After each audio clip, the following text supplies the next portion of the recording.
Nesta apresentação, falaremos sobre as principais viroses na cultura do trigo. Basicamente, são duas viroses principais, o nanismo amarelo e o mosaico comum do trigo, que tem uma capacidade de reduzir o potencial produtivo das plantas e, por isso, é importante seu correto diagnóstico e seu devido manejo.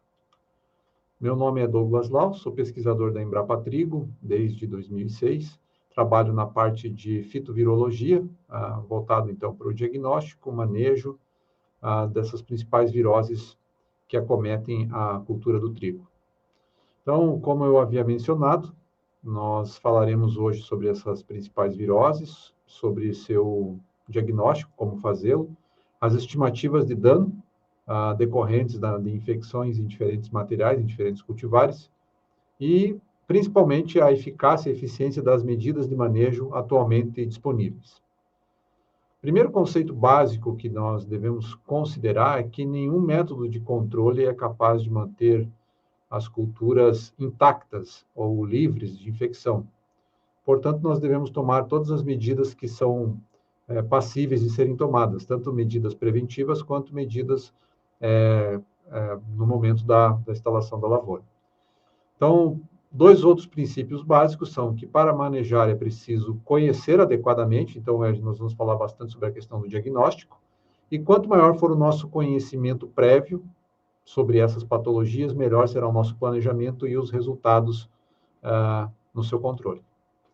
Outro aspecto importante é considerarmos a questão do potencial produtivo das culturas e o quanto nós podemos perder por um manejo inadequado. Então, a título de referência, na década de 70, a média nacional de produção do trigo era de 25% do potencial, daquilo que se considerava o potencial prático, ou seja, o potencial das melhores lavouras, e apenas 10% do potencial técnico, né? Estávamos falando de uma média aqui de ao redor de 1.000 quilos por hectare, né?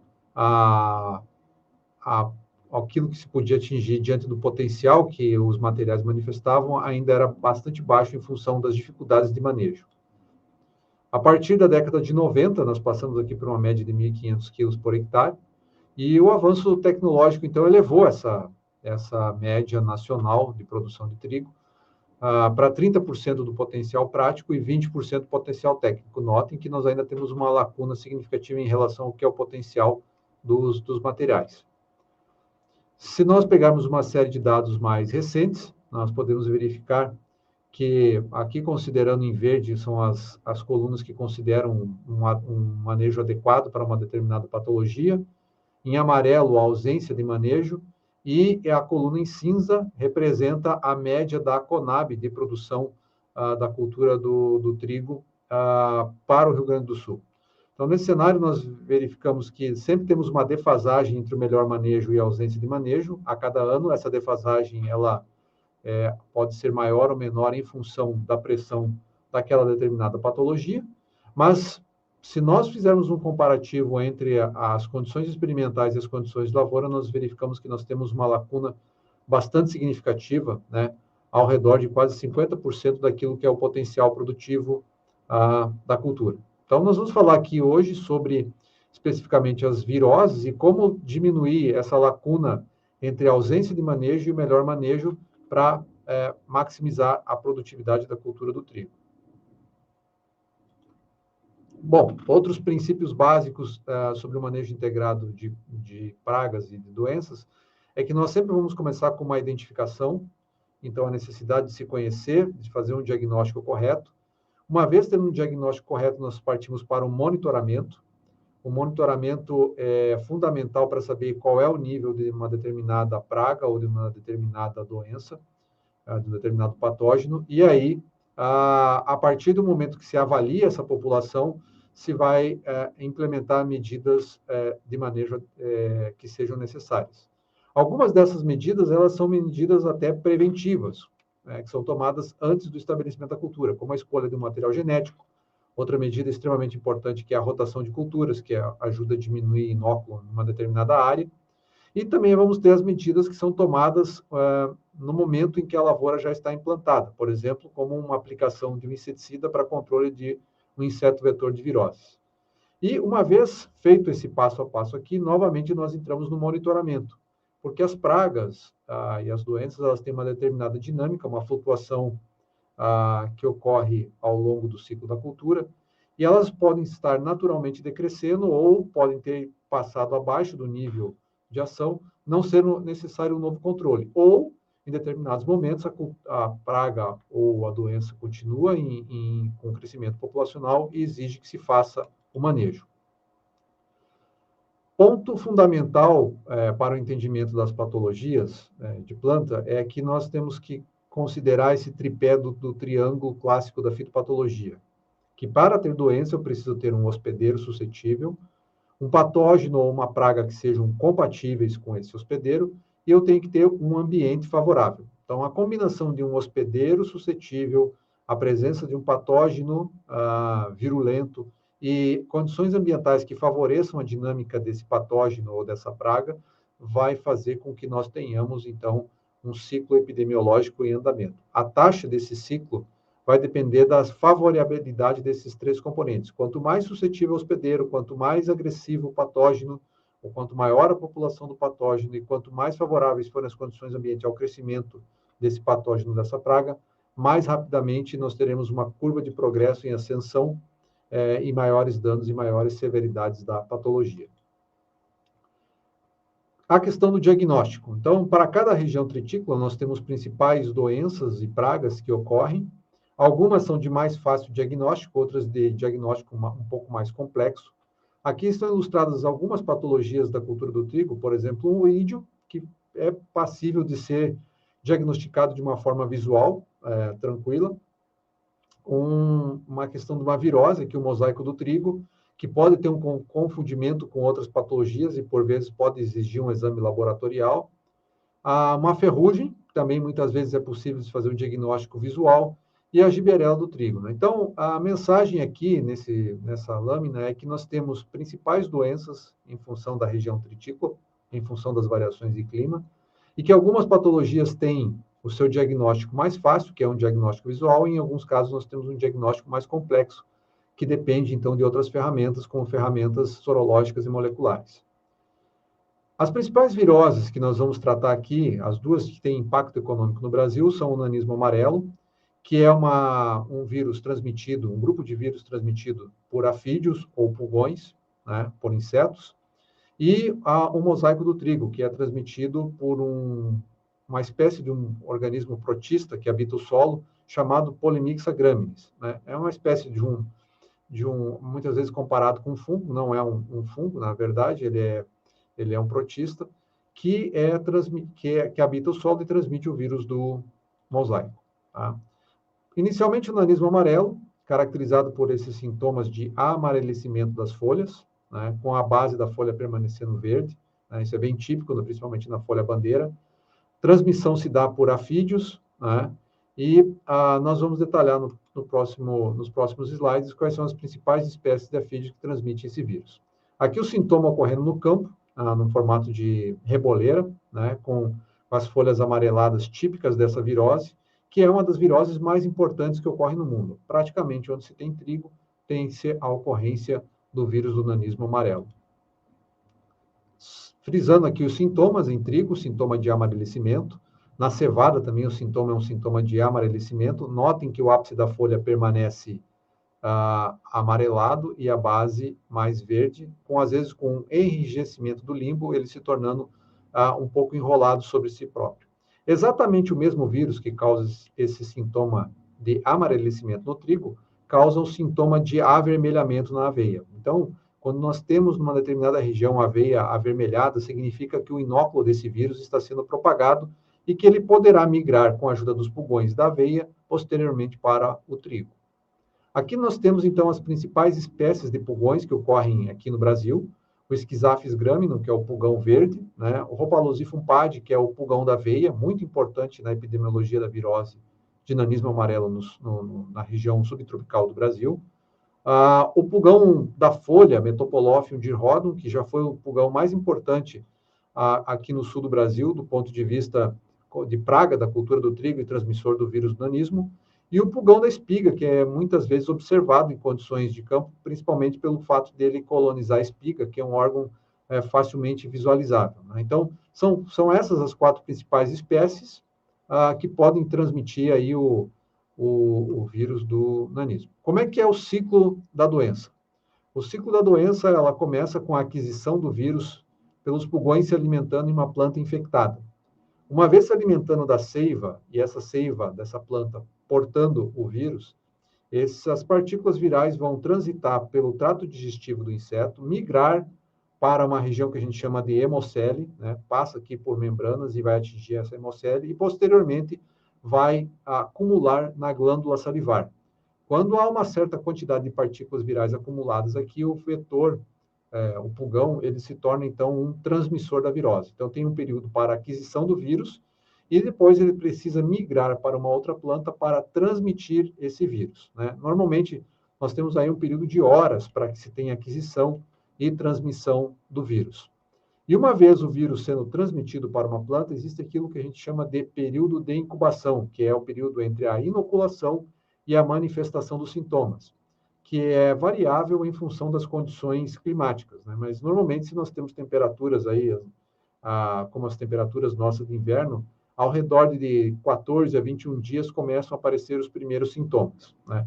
Um sintoma como esse, bem formado, né, já é um sintoma mais de final de ciclo na cultura, bastante evidente quando nós já temos a folha bandeira expandida.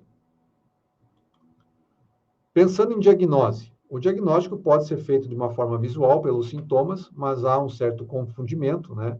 Aqui, representado nessa imagem, nós temos um teste biológico que foi feito a aquisição do vírus de uma planta supostamente infectada e foram transmitidos, então, isolados desse vírus, e a gente observa aqui uma questão de redução do crescimento da planta, indicando que a planta original, sobre a qual o pulgão se alimentou e depois foi feito o teste de transmissão, ela realmente estava infectada. Esse é um teste demorado, e usualmente, então, os testes hoje, eles são testes sorológicos, como aqui está representado uma placa de ELISA, onde os pontos amarelos indicam um resultado positivo para a presença do vírus em uma determinada amostra, e os testes moleculares, que são mais específicos, né? E são testes bastante sensíveis, pegando aqui as várias espécies do vírus do nanismo amarelo que ocorrem nas variadas regiões. Então, aqui, por exemplo, PAV é uma espécie do vírus, MAV é outra espécie do vírus, RPV outra espécie do vírus do nanismo. Tá detectado, então, por teste molecular,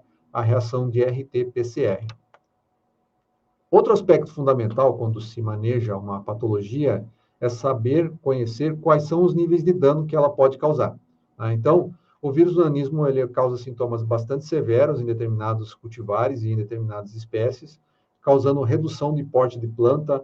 A gente pode ver aqui que a parte de produção de massa foliar da parte aérea é bastante comprometida. E, obviamente, se eu tenho uma redução da área fotossintetizante, e eu também tenho degeneração do floema das plantas, que é o que esse vírus causa, nós teremos dificuldade no enchimento de grãos. Então, comparando aqui uma área infectada, nós vemos essa quantidade de grãos, tanto o número de grãos quanto o peso de cada grão individual é reduzido em relação a uma planta sadia. Considerando as cultivares hoje disponíveis no mercado nacional, nós observamos aí que nós temos materiais que são um pouco mais tolerantes. Nota, então, aqui é uma escala de dano que vai de 0 a 100%.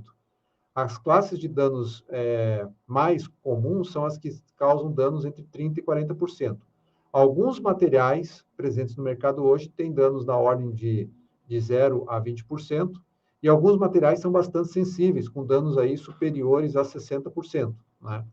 Na média, as cultivares hoje que são indicadas no Brasil, elas têm, quando inoculadas em início de ciclo, uma redução do seu potencial produtivo da ordem de 30% a 40%. Tá? Então, essa figura aqui procura ilustrar uma distribuição de frequência dos materiais hoje disponíveis. Alguns materiais são materiais tolerantes, com menor perda, e nós temos outros materiais com uma perda bastante significativa. Então, conhecer os materiais no momento de implantação de uma lavoura também indica o maior ou menor cuidado que nós vamos precisar ter com essa virose. Essa tabela procura ilustrar as principais práticas de manejo para o nanismo amarelo em trigo. A rotação de culturas, ela não é uma medida eficaz porque os pulgões migram entre lavouras, né? Então, não é uma doença veiculada ao solo, então a rotação de culturas ela não é eficaz no controle do nanismo amarelo. A resistência genética, nós consideramos ela parcialmente eficaz, né, com esse símbolo de mais ou menos aqui, indica que nós temos materiais que têm uma maior tolerância, mas nós não temos nenhum material que seja imune ao vírus, né? Então, na opção de materiais, nós temos que escolher aqueles materiais que sejam mais tolerantes, mas mesmo assim nós vamos precisar de medidas complementares para manejar essa virose. Sementes sadias. Bom, não existe transmissão do vírus pela semente. Então, nesse caso específico do vírus do nanismo, a semente não é uma maneira de se veicular o vírus, tá? Então, não é uma medida que vai auxiliar no manejo. Época de semeadura. É uma medida parcial porque existem épocas que são mais favoráveis à transmissão do vírus e outras épocas que não são tão favoráveis. Por que eu digo isso? Porque os pulgões, né, que são esses organismos aqui representados, aqui o pulgão da aveia, eles têm uma fase multiplicativa e depende de uma temperatura um pouco mais favorável. Temperaturas muito baixas, como as temperaturas no auge do inverno, elas costumam ser um pouco desfavoráveis às populações de efídio. Então, semeaduras que são realizadas mais precocemente, ainda durante o outono, são de maior risco, então caem numa época de semeadura mais crítica.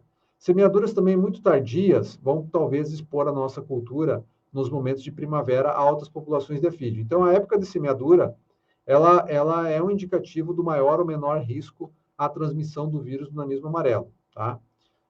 O tratamento de sementes com inseticidas, essa é uma medida importante. Existe hoje a possibilidade de fazer o tratamento de semente com um grupo químico chamado neonicotinoide, que é um grupo bastante eficaz no combate de insetos sugadores, então evitando aí que as populações de pulgões consigam se proliferar na lavoura e transmitir o vírus do nanismo amarelo. O manejo químico com inseticidas em parte aérea também é complementar, então, ao tratamento de semente. Ele é fundamental de ser executado a partir do momento que nós tenhamos 10% de plantas na lavoura com pulgões. O controle biológico, nós destacamos a função do controle biológico. Atualmente, as populações de efídios são extremamente reduzidas em função da ação do controle biológico, diante do potencial que elas têm que os efídios têm de se multiplicar. O que nós encontramos hoje em condições de lavoura é no máximo 5%, mas na média seria ao redor de 2% do que é o potencial de propagação desses insetos, não fosse a ação do controle biológico, tanto por predadores como vespinhas parasitoides. Então, o controle biológico é extremamente efetivo, embora hoje, na prática, ele já esteja disponível livremente aos produtores, uma vez que as vespinhas parasitoides foram introduzidas pelo exitoso plano de controle biológico dos pulgões do trigo nos anos 70 e 80. A questão da adubação nitrogenada, a adubação nitrogenada ela compensa uma certa parte dos efeitos da virose. Então, ela é uma medida que tem um efeito parcial, ela pode ajudar a compensar parcialmente os danos causados pelo vírus. Aqui um slide que ilustra detalhadamente a reação de materiais, né? Então, pegando diferentes materiais de trigo, quanto mais verde esse material está representado aqui, cada linha aqui é uma cultivar de trigo. Por exemplo, aqui nós temos o CD 1303. A maior parte da coluna do CD 1303 está em verde escuro ou verde claro, indicando que esse material tem uma tolerância ou moderada tolerância ao vírus. Por outro lado, outros materiais, como o TBO audaz, a maior parte da coluna aqui está em laranja ou em vermelho, indicando que esse material tem uma intolerância ou alta intolerância ao vírus. Então, existem publicações que trazem detalhadamente a reação dos materiais e é fundamental que o produtor ele tenha noção de que material ele está empregando, porque existem materiais de maior risco, né, e materiais de menor risco. Os materiais de maior risco, e principalmente se eles forem de alto potencial produtivo, nós precisamos implementar as medidas de manejo, como as mencionadas anteriormente ali na tabela, o manejo com tratamento de semente, o manejo com aplicação de inseticida em parte aérea para evitar a transmissão da virose. Aqui para ilustrar o que é um material tolerante, notem aqui uma planta sadia e aqui uma planta que foi inoculada com vírus. A diferença entre ambas, embora exista, e nós vamos ter ainda uma certa redução da produtividade, mas essa diferença ela é bem menor do que no material intolerante. Notem aqui a planta sem vírus, a planta controle, né? Foi semeada exatamente na mesma data que a planta aqui ao lado, Só que essas plantas aqui receberam o vírus no estágio de 2 folhas. E o vírus foi capaz de atrasar todo o desenvolvimento dessa planta, o seu crescimento, a formação da massa da parte aérea, a formação do sistema radicular, e nós vamos ter um prejuízo aqui seguramente superior a 60% do potencial produtivo nesse material intolerante ao vírus. Outro aspecto fundamental é conhecer a dinâmica populacional dos pulgões, que vai indicar as épocas que são de maior criticidade para o controle da virose. Essa curva aqui em cima mostra que os pulgões têm um pico na transição entre verão e outono. Então, no outono, aqui, em função das áreas de aveia, nós temos uma multiplicação principalmente do Rhopalosifum padi, que é o pulgão da aveia. Então, vai ter uma fase multiplicativa tanto do vírus na cultura da aveia, quanto dos pulgões vetores dessa virose. A partir do momento que nós caminhamos para o inverno, existe uma redução das atividades de populações de afídeo, do seu crescimento populacional, e com a saída do inverno, início da primavera, existe novamente um aumento da temperatura e aumento da dinâmica da velocidade de propagação desses insetos. Então, em função dessa dinâmica que ela ocorre anualmente, né, nós temos épocas de maior risco. Então, principalmente, se o trigo está implantado nas fases iniciais, são as fases em que ele é mais vulnerável à transmissão do vírus e vai ocasionar uma infecção início de ciclo, sintomas severos, é fundamental que se faça uma proteção, né? Por isso a gente preconiza o tratamento de semente e aplicação de inseticida em parte aérea ao atingir o nível de ação, que é hoje, atualmente, de 10% de plantas com afídeos, tá? Quanto mais cedo ocorrer uma transmissão do vírus, maior vai ser o atraso do ciclo da planta, maior vai ser o amarelecimento, a redução do porte da planta, a redução do tamanho das espigas. Nós vamos ter espigas com esterilidade apical e basal, redução do número de grãos por espiga e redução do peso de grãos. Tá? Então, as fases iniciais da cultura são as mais vulneráveis e se nesse momento nós tivermos altas populações de afídeo, é necessário que se faça o seu manejo. Aqui, nós novamente citamos as principais espécies de afídeo no momento que elas ocorrem no ciclo da cultura. Então, desde o Rhopalosifum padi, o pulgão da aveia, e o Schizaphes gramino, que é conhecido aí como pulgão verde, eles são pulgões que ocorrem mais no início do ciclo, e o padi pode perpetuar ao longo de todo o ciclo da cultura. Na sequência, nós temos aí a presença do Metopolophyllum girrodum, que é o pulgão da folha, né? Então, a partir do momento do perfilhamento do trigo, esse pulgão já pode ocorrer. E, por último, aí nós temos o Citobium avene, que vai permanecer principalmente aí na fase do espigamento da cultura do trigo.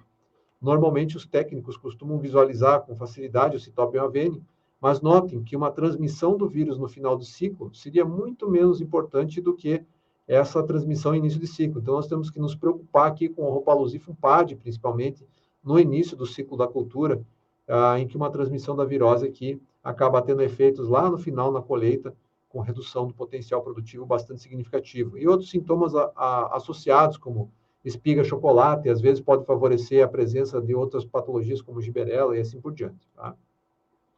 Bom, o manejo por inseticida, ele é um manejo que funciona, né? Esse slide aqui mostra em verde as colunas onde foi feito um tratamento com inseticida, em amarelo o sem tratamento com inseticida. Então, notem que desde 2009 até 2016, que é a série mostrada nesse gráfico, nós temos efeito da aplicação de inseticida, né? Esse efeito vai ser maior ou menor dependendo do ano. Por quê? Porque as populações de afídeo, e sobretudo as populações de afídeo portadoras do vírus, variam de ano para ano. Mas se nós pegarmos a última coluna aqui, que é a coluna média, ela mostra para nós aqui um potencial médio nessa série histórica de 4.000 quilos por hectare, e o material que foi infectado, ele está aqui ao redor de 3.200 quilos por hectare, 3.300 quilos por hectare. Então, existe uma redução média significativa, né?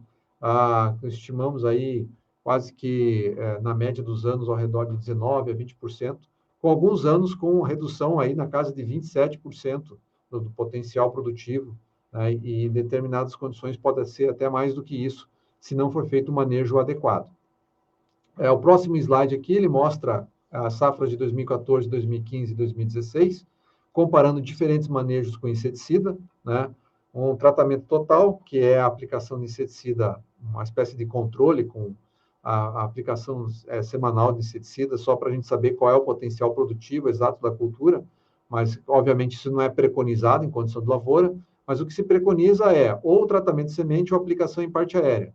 Então, aqui a primeira coluna representa a combinação dos dois, o tratamento de semente mais aplicação em parte aérea, ou tratamento de semente sozinho, na sequência, só aplicação em parte aérea e uma testemunha sem inseticida.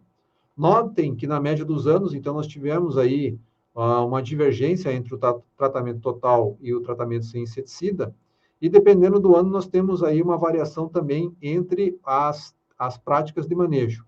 Sendo que a melhor prática atualmente é o tratamento de semente mais aplicação em parte aérea, tá? Então, novamente, reforçando a aplicação em parte aérea quando se atinge 10% das plantas com afídio.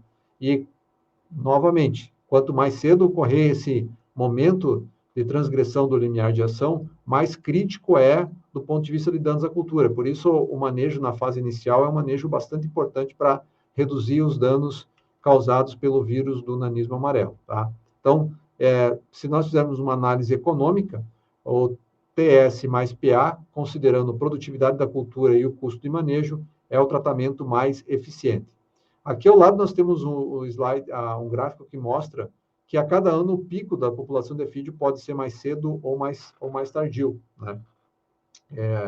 Então, existe variação na população de efídio em função das condições meteorológicas de um determinado ano. Anos que têm temperaturas mais baixas, o pico tende a ser mais tardio, anos mais quentes, o pico tende a ser mais antecipado, e, portanto, pode representar um risco na transmissão da virose, de forma antecipada. Especificamente, esse slide mostra essa combinação de gráficos aqui, o ano de 2019. No primeiro, no gráfico superior, nós comparamos um material tolerante, tá? As barras em azul, com o material intolerante, as barras em vermelho, né? Então, esse aqui seria um exemplo do material intolerante, né? Notem que ele vai perder bastante se for infectado pelo vírus do nanismo. E ao efeito das medidas de manejo na redução da incidência de plantas com sintomas da virose no campo. Então, a gente vai desde o sem inseticida. Notem que o material, obviamente, intolerante, ele exibe claramente sintomas, enquanto o tolerante não. E quando eu vou entrando com as medidas de manejo, como um tratamento de semente, aplicação em parte aérea ou a combinação das duas, eu vou reduzindo a incidência da virose no campo, né? E, na medida em que eu reduzo a incidência da virose no campo, eu vou recuperando o potencial produtivo, que é o que está mostrado no gráfico abaixo, onde nós temos aqui o rendimento de grãos por hectare, desde o sem inseticida, né, no material intolerante perdendo muito do potencial produtivo, abaixo aqui de 2.000 quilos por hectare, né, quando num tratamento total aqui ele foi além de 4.000 quilos, então aqui nesse caso foi uma perda de superior a 50% do potencial produtivo. Mas com o TS eu já recuperei mais de 1.000 quilos, eu fui de 2.000 para 3.000 quilos, né? Possivelmente nesse ano nós tivemos uma transmissão em início de ciclo, o TS foi importante. Na sequência nós temos aqui a aplicação em parte aérea, né? Também foi muito eficaz, notem que nós recuperamos aqui o potencial produtivo praticamente semelhante ao que nós tivemos no TS mais PA, tá? Então veja, com a escolha de um material tolerante ou com o manejo de inseticidas, nós fomos exitosos em manter o potencial produtivo dos respectivos materiais. Obviamente que o material intolerante foi aquele em que se percebeu mais claramente o efeito da aplicação de inseticidas. Portanto, se uma vez for optado por um material intolerante na cultura, deve-se monitorar adequadamente essa lavoura para se manter o potencial produtivo de forma adequada. E, por último aspecto a mencionar, que é a parte do nanismo amarelo, é a importância do controle biológico. Todos os parâmetros que nós temos hoje são parâmetros muito satisfatórios de uma população reduzida de população de efídio, que é mantida de forma reduzida em função dos inimigos naturais, principalmente as vespinhas parasitoides, né? Essas vespinhas, elas ovipositam no pulgão, produzem uma larva que mata esse pulgão e só sobra uma múmia desse indivíduo.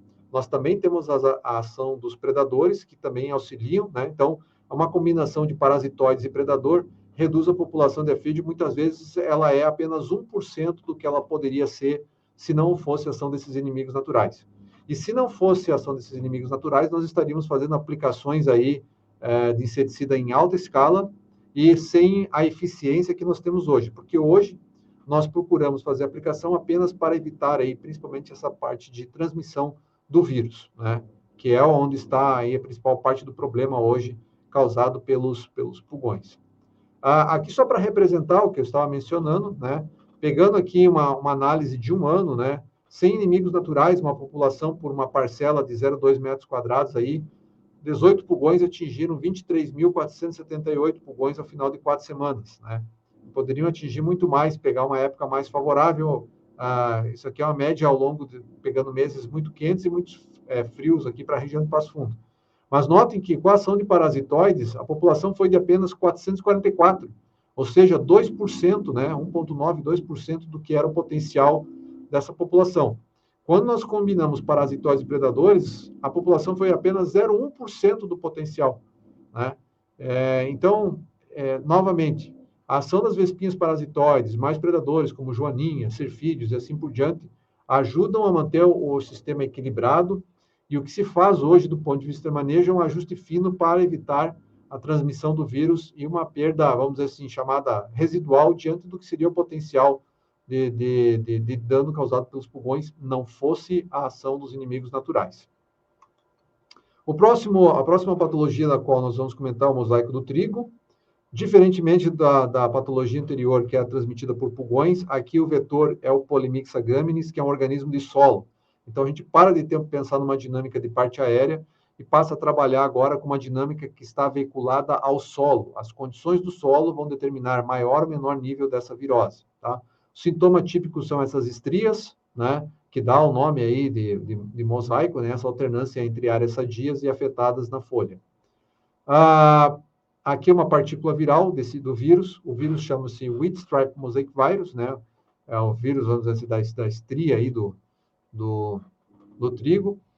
E aqui é o vetor, colonizando as raízes, tá? Isso aqui são formas de resistência já formadas do vetor nas raízes do trigo. Quando tem condição favorável, isso aqui vai ser liberado, produzindo zoósporos flagelados, né? Esporos que têm flagelos, ou são capazes de nadar, né? Tem um movimento próprio. E solos compactados são solos que vão favorecer a formação de acúmulo de água no solo e permitir que esse vetor nade, migre até as raízes e transmita o vírus, né? E aí, depois de um período de incubação, nós vamos ter a manifestação, então, desses sintomas, tá? São sintomas bem variados que podem ocorrer de cultivar para cultivar. Então, aqui um conjunto de materiais. Nós temos desde estrias esbranquiçadas, estrias mais amarelas, às vezes a folha toda amarelecida, mas o vírus é exatamente o mesmo, tá? Esse vírus que nós chamamos de Wheat Stripe Mosaic Virus, caracterizado por ser nesse formato de bastonete rígido. É isso que a gente observa numa microscopia de uma célula, uma microscopia em microscópio eletrônico. E é um vírus que tem 2 RNAs, então um fica numa partícula e outra fica numa outra partícula viral, que são necessárias para termos a infecção. A doença, ela ocorre geralmente nesse formato de reboleiras, principalmente aqui na região mais ao sul do Brasil, eu costumo dizer ao sul do paralelo 25, né? Nas regiões tritículas 1 e 2, principalmente, onde nós temos solos argilosos que acumulam água e nós temos temperaturas mais baixas, é onde o vírus do mosaico é mais comum e causa danos. Se nós tivermos uma semeadura feita em condição de solo encharcado, com semanas aí seguidas de precipitação, né, a gente costuma dizer que nós precisamos ter um período de 48 horas de solo plenamente encharcado, para que, uma vez a planta germinando nesse solo e os esporos do Polymyxa estando presentes e consigam atingir as raízes do trigo, elas vão transmitir o vírus e nós podemos ter lavouras inteiramente afetadas por essa virose. Então, semeaduras em momentos de alta precipitação podem favorecer a transmissão do vírus, principalmente no cenário de solos compactados. Esse gráfico aqui ilustra essa situação. Notem que uma situação de precipitação mais baixa, nós temos danos aqui de um material suscetível inferior a 40%, e a partir do momento que nós tivemos semeaduras em meses com precipitação acima de 200 milímetros, danos superiores a 50% nesse material suscetível. Então, via de regra, nos anos mais chuvosos, com solo encharcado, nós vamos ter mais problema com o vírus do mosaico, né? Entrando na parte do diagnose, a diagnose ela pode ser visual, mas ela pode ter certos confundimentos, porque existem outras patologias que podem causar sintomas que lembram os sintomas do vírus do mosaico. Nós temos a questão de testes biológicos, então existem algumas plantas indicadoras que pode fazer uma transmissão do vírus e ver a reação dessa planta indicadora. É um teste um pouco mais demorado e tem uma certa incerteza, porque ele não é específico. Os testes sorológicos, no momento, encontram-se em desenvolvimento, porque esse vírus que ocorre aqui no Brasil não ocorre no hemisfério sul, né? Não, desculpe, no hemisfério norte. Ele ocorre apenas aqui no hemisfério sul, no Brasil, no Paraguai e na África do Sul. E foi uma descoberta, de certa forma, do ponto de vista do vírus específico mais recente. Então, o teste sorológico ainda não está disponível. Mas existem hoje testes moleculares, uma vez que nós conhecemos o genoma do vírus, existem testes moleculares baseados em RT-PCR, ou se houver necessidade de próprio sequenciamento, para fazer a identificação. Então, notem aqui que fazendo um teste em uma gama de hospedeiros, a gente vê aqui essas bandas que são indicativas de um teste positivo para a presença do vírus, em plantas como o centeio triticale, né, que são plantas hospedeiras do vírus. Então, por meio do teste molecular, nós podemos ir a campo e detectar as plantas que contêm o vírus. Essa mesma análise aqui mostrou que, por exemplo, o azevém não é uma planta hospedeira do vírus do mosaico. Então, isso vai ter implicações depois, no momento que nós formos falar das práticas de manejo. Bom, novamente, nós vamos manejar aquilo que causa dano. Aí a pergunta é, o vírus do mosaico causa dano? Sim, e causa dano bastante expressivos, né? Então, aqui mostrando um material suscetível numa área infectada, vejam que nós temos aqui um comprometimento muito significativo da massa do sistema da parte aérea, com poucas espigas formadas nessa parcela, né? Um material aqui com sintoma de amarelecimento muito forte. Nós temos uma escala que vai de 1 a 5 para fazer a avaliação dessa doença, e os 5 da escala são essas plantas subdesenvolvidas, muitas vezes elas sofrem o que a gente chama de enrosetamento, um perfilhamento excessivo, muitas vezes não produzindo espigas. Então, nós vamos ter hoje materiais que são materiais que têm uma boa resistência, até materiais muito sensíveis à presença à infecção do vírus. E essa sensibilidade, ela se traduz também na perda de rendimento, na redução do rendimento. Então, notem, materiais aqui com nota 1, 2, 3, 4, 5, a tendência é que materiais com notas mais elevadas, se tem uma redução do potencial produtivo, que nós consideramos hoje para a genética disponível ao redor de 50% a 60% em materiais aí com essa nota 5. Né? No passado, nós já tivemos materiais que, semeados em área com mosaico, não são capazes de produzir espiga. Né? Então, é uma doença severa, se as condições forem favoráveis, ela vai afetar profundamente o rendimento da cultura. Quais são as práticas de manejo? Rotação de culturas, ela não é uma prática 100% eficaz, mas ela ajuda a reduzir o potencial de inóculo numa determinada área, então vai reduzir a pressão da doença, né? Isso vai se manifestar principalmente naqueles anos favoráveis para a patologia. A resistência genética, essa é a principal medida hoje a ser adotada, né? Conhecer os materiais em área com histórico da virose, se prevê fazer o uso de materiais que sejam resistentes. Sementes sadias, no sentido de que elas estejam veiculando o vírus, não, porque o vírus também, assim como o vírus do nanismo, não é um vírus transmitido por semente. Então, o que deve se evitar, na verdade, no caso das sementes, é também trazer semente com solo ou outras coisas de áreas infectadas, porque aí você pode ter, eventualmente, a presença aí do vetor em torrões de solo, né? No caso, uma semente muito suja. Mas a semente em si não é uma forma de transmissão do vírus, tá? Então, a questão da semente sadia não entra aqui nesse contexto de prática de manejo para o mosaico do trigo. Época de semeadura, existem alguns meses do ano aí que a gente tem uma condição aí de temperatura de solo e potencial de ter encharcamento do solo maior, né, dependendo da região. Então, ela é um fator a ser considerado, mas também é uma forma parcial de manejo, que muitas vezes a gente está restrito a um calendário de semeadura num momento que pode ocorrer a virose. O tratamento de semente, nós colocamos aqui sem informação, no sentido de que não existe oficialmente hoje nenhum produto registrado para se combater, vamos dizer, a presença do polimixa, né, que não é um fungo, né, muitas vezes se faz uma analogia com fungo, se pensa em usar um fungicida ou coisa do tipo. Então, oficialmente, hoje não existe nenhum produto preconizado de forma oficial para manejo de Polymyxa graminis e transmissão do vírus do mosaico do trigo. Então, da mesma forma, também não existe um manejo químico.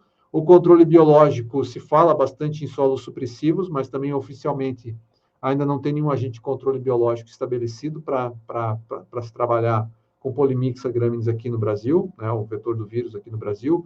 E a adubação nitrogenada, nós vamos comentar aqui que ela tem um efeito parcial. Então, notem que nós destacamos aqui como efeito parcial a rotação de culturas e a adubação nitrogenada, talvez um menor nível a época de semeadura, porque nós ficamos mais limitados nesse quesito, mas principalmente a principal forma de manejo dessa virose é a resistência genética.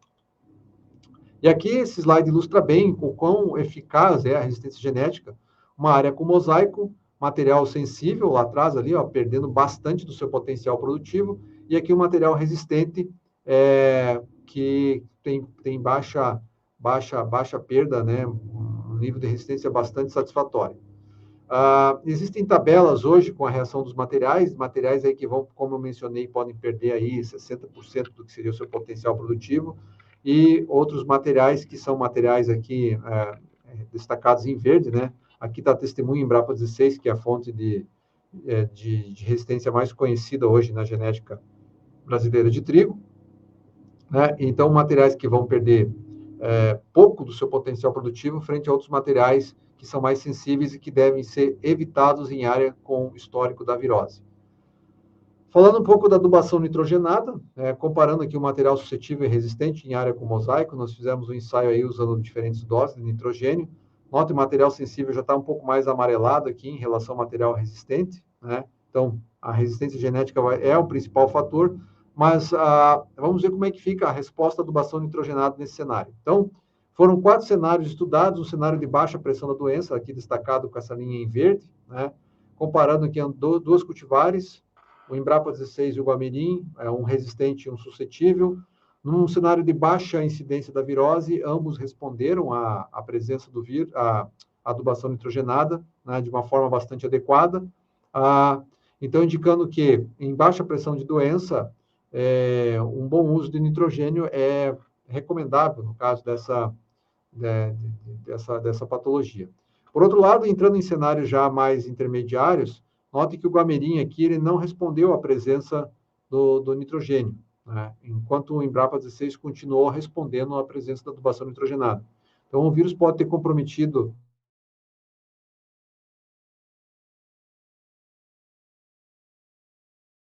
esse material que é bem suscetível ao vírus. Temos um outro cenário aqui, que foi de altíssima precipitação, talvez tivemos algum efeito de lixiviação do nitrogênio. Nenhum dos dois materiais acabou respondendo à adubação nitrogenada, mas ele manteve um nível de produtividade muito acima do material suscetível nessa área com forte pressão da virose. Então, notem, né? Nós estamos falando do Embrapa 16 aqui com 2.600 quilos por hectare em área com forte pressão da virose, enquanto o Guamirim ficou na casa dos 1.000 quilos por hectare.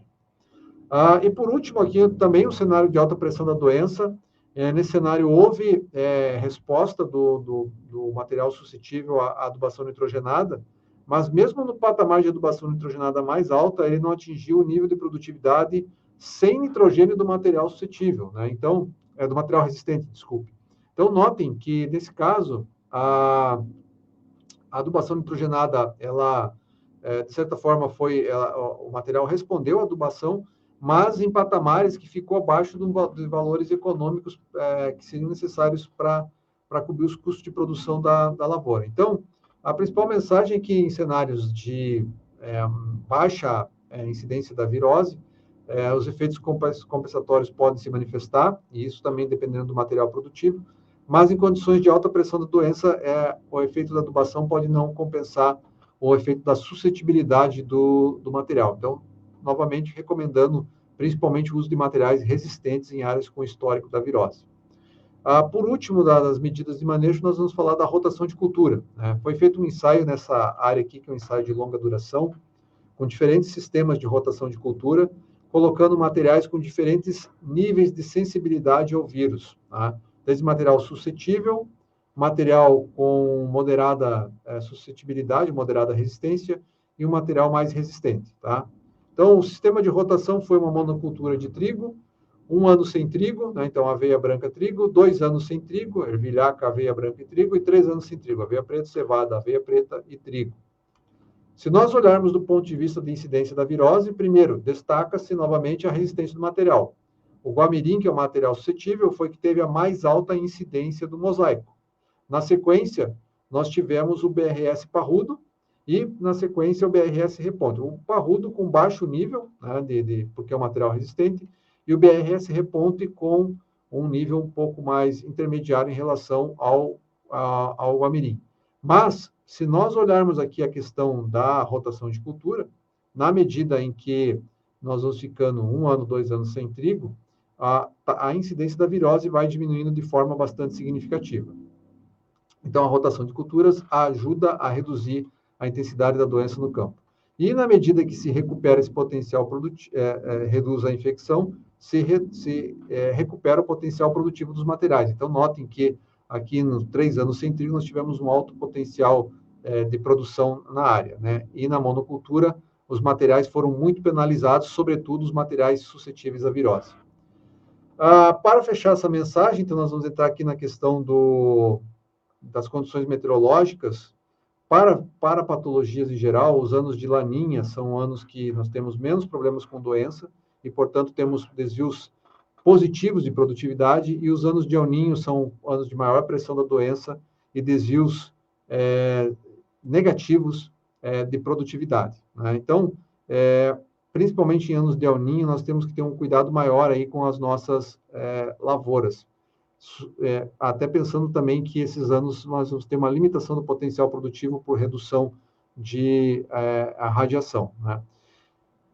Frisando os pontos básicos do manejo, então, identificar e fazer um diagnóstico correto, avaliar a população, entrar com medidas de longo prazo, as medidas preventivas, como a rotação de culturas e a resistência genética, implementar medidas ao longo da safra, como, por exemplo, o manejo químico de pulgões, e voltar ao monitoramento para saber se a população continua aumentando ou se ela reduziu. Então, ao longo dessa apresentação, nós falamos sobre a questão da rotação de culturas, importante principalmente para a parte do mosaico do trigo, eliminação de plantas voluntárias, isso principalmente para algumas outras patologias que ficam inócuo na área também, então plantas voluntárias devem ser eliminadas. A questão de sementes sadias, que eu acho que não é específico para as viroses em questão, mas para muitas doenças fúngicas deve ser feita uma boa patologia de sementes. A questão da resistência genética, que daí no caso das viroses é uma medida fundamental. Nutrição adequada das plantas, como a gente mostrou, a adubação nitrogenada muitas vezes tem um efeito positivo, né, mas tem que se considerar uma nutrição bem balanceada para outras patologias também. E o controle químico, seja ele em semente, em parte aérea, é outro preceito básico do manejo integrado tanto de pragas quanto de doenças. Então, essa é a mensagem que nós tínhamos para transmitir, falando das 2 principais viroses na cultura do trigo, e deixamos aí também o nosso contato, caso seja de interesse.